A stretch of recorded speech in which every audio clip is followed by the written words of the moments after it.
精神病院裏邊有兩個醫生喺度開會。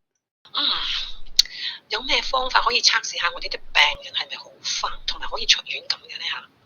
我有一個拖地計劃，將呢啲好似適合出院嘅人帶到一間房，等佢哋輪流入房。房裏邊嘅水龍頭係冇閂嘅，同埋放咗個水桶同埋地拖喺入邊，而且嗰啲水已經流滿水盆，同埋一直流落地。我哋就請每一個病人入去，將呢個地拖乾。如果佢唔會先將水關好再去拖地，表示佢仲未好返，唔可以出院。如果佢會先將水關好再去拖地，表示佢已經好返，可以出院重新生活。